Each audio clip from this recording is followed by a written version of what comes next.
Hello students, Civil Engineering 4th semester, Mechanical Engineering 4th semester and Electrical Engineering 4th semester और ये CS part 2 का 43वां lecture है। और course तो हमारा फिनिश हो चुका है बट हम रिवीजन कर रहे हैं। तो आज हम रिवीजन करते हैं। इट इज़ सैटरडे, तो वैसे भी Saturday is revision day, class में भी होता था तो रिवीजन ही होता था। तो आज हम रिवाइज कर लेते हैं। जो इस हफ्ते हमने नया पढ़ाया आपको वो भी रिवाइज करिए। उसके अलावा प्रीपोजिशन रिवाइज करिए, टेंस रिवाइज करिए और एक आप रिवाइज करिए फ्रेजेस नॉट फ दोनों ओठों को जोड़ के फ। जब फ बोलेंगे तो PH बोलेंगे और फ बोलेंगे ना तो F लिख देंगे। तो फ्रेजेस के साथ क्या होता है, ईडियम से ये अलग कैसे होता है। इसमें टेंस के अकॉर्डिंग इसकी फॉर्म चेंज हो सकती है।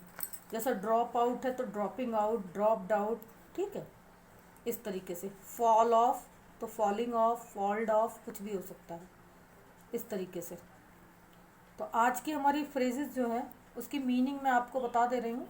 आप उसको सेंटेंस में यूज़ करिए और मुझे भेजिए करके। चलिए, हमारी पहली फ्रेजेस और डिप्लोमा में बहुत ज़्यादा आती है। ये 2003 2004 से लेके 2017 तक में कई बार आ चुकी है, इसलिए मैंने इसको चुना कि ये आपको जानना चाहिए। Drop out, DROP, drop OUT, out, drop out. Drop out माने होता है छोड़ देना। जैसे स्टूडेंट्स बीच में पढ़ाई छोड़ देते हैं, that is drop out. To leave, इसकी इंग्लिश में मीनिंग होगी TO2, लीव, LEAVE, लीव यानी कि छोड़ देना। लीव माने छोड़ देना होता है ना, लिव मी अलोन, तो वो लिव नहीं होता है LIV, लीव मी अलोन। लोग लिव मी अलोन बोलते हैं, गलत है, लीव मी अलोन। लॉ के साथ लॉन्ग फ्रीक्वेंसी ई, लीव मी अलोन। तो लीव, टू लीव यानी कि छोड़ देना। जैसे पढ़ाई बीच में छोड़ दी जाती है, काम बीच में छोड़ दिया जाता है, दैट इज ड्रॉप आउट। हमारी अगली फ्रेज है ईट इनटू, EATINTO, इनटू, ईट इनटू। दो वर्ड से मिलके ये फ्रेज हमारी बनी है। इसकी मीनिंग देखिए, बड़ी गजब की है। टू डिस्ट्रॉय, किसी चीज़ को नष्ट कर देना, विनाश कर देना, उसका विध्वंस कर देना, डेमोलिश कर देना, ख़त्म कर देना, उसकी जड़ बुनियाद समाप्त कर देना। ईट इनटू, टू डिस्ट्रॉय, उसको उसका भक्षण कर जाना, हम हिंदी में कह सकते हैं, जिसको आप लोग कहते हैं भक्षण कर गया। तो ईट इनटू यानी कि उसे डिस्ट्रॉय कर देना, नष्ट कर देना, उसका विध्वंस कर देना, उसका सर्वनाश कर देना। ईट इनटू बड़ी खतरनाक फ्रेज है ये। फॉल ऑफ, अगली फ्रेज हमारी FALL, fall OFF, of, fall of. Fall of का मतलब होता है कमी आना, गिरावट आना, कम होना। कुल मिला के इंग्लिश में जो डिक्रीज होता है, DECREASE, टू डिक्रीज, घटना। फॉल ऑफ माने घट जाना, कम हो जाना, गिरावट आना, कमी होना, ये होता है fall of. FALL, fall OFF, of, fall of. तो ये टेंस के अकॉर्डिंग इसमें फॉलिंग ऑफ, फॉल्ड ऑफ कुछ भी हो सकता है। जैसा फ्रेज की यही खूबी, ईडियम में ये चीज़ नहीं होती। फ्रेज में टेंस के अकॉर्डिंग उसकी वर्ब बदलती रहती है, फॉर्म बदल जाता है उसका। नेक्स्ट हमारा देखिए, जो कि डिप्लोमा में खूब आता है, fall in, FALL, fall IN, fall in. Fall in means होता है किसी टास्क को पूरा करना। फॉल इन माने कुएं में गिरना नहीं होता है, कहीं किसी गड्ढे में गिर जाना नहीं कि इन माने में हो गया और फॉल माने गिरना, तो फॉल इन हो गया।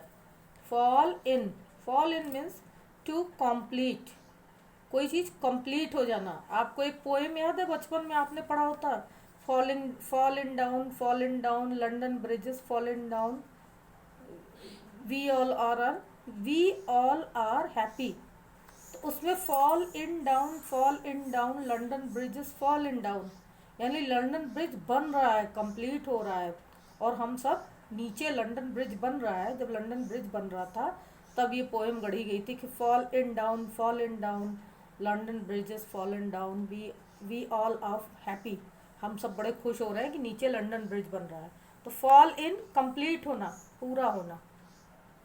इस हिसाब से इसका सेंटेंस बनाना है आपको। नेक्स्ट देखिए, गेट अप, इसका मतलब होता है टू राइज, उठ जाना, सोकर उठना।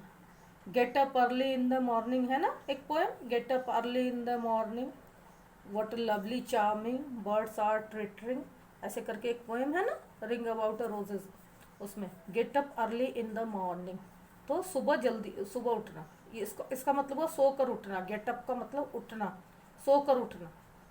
टू राइज, अवेकनिंग, जागना।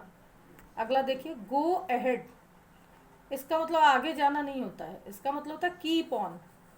गो अहेड, कीप ऑन, यानी जारी रखना, कंटिन्यूटी बनाए रखना है। गो अहेड का मतलब होता है कंटिन्यूटी बनाए रखना। और हमारी आखिरी फ्रेज है रन आफ्टर।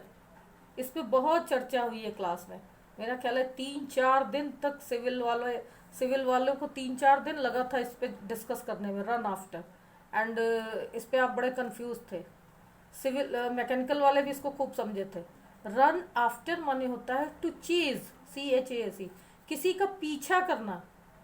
तो आप लोग कह रहे थे ना पुलिस चोर का पीछा कर रही थी, तो आप लोग बार बार कह रहे थे रन आफ्टर कैसे हो जाएगा, रन बिफोर क्यों नहीं होगा। रन आफ्टर माने होता, ये एक फ्रेज है जिसका अर्थ होता है टू चेज, किसी का पीछा करना, किसी के पीछे पीछे भागना या किसी का पीछा करना। तो चेज, किसी का सुराग लेना। तो रन आफ्टर हमारी ये हुई 1 2 3 4 5 6 7, हमारी 7 फ्रेजेस हैं। आई होप कि इसमें से एक तो आ ही जाएगी, बाकी प्रैक्टिस हम कल भी करेंगे। और हाँ, एंटोनिम्स एंड सिनोनिम्स आप रिवाइज करिए, जो मैंने कॉपी में लिखवाया है आपको, जितना लिखवा दिया है उसको करिए, और कल मैं रिटर्न आपको करवा देती हूँ, उसको फिर से एक बार रिवाइज करवा देती हूँ। और इसका सेंटेंस बना के मुझे भेजिए, 2 बजे तक भेज दीजिए करके। Thank you.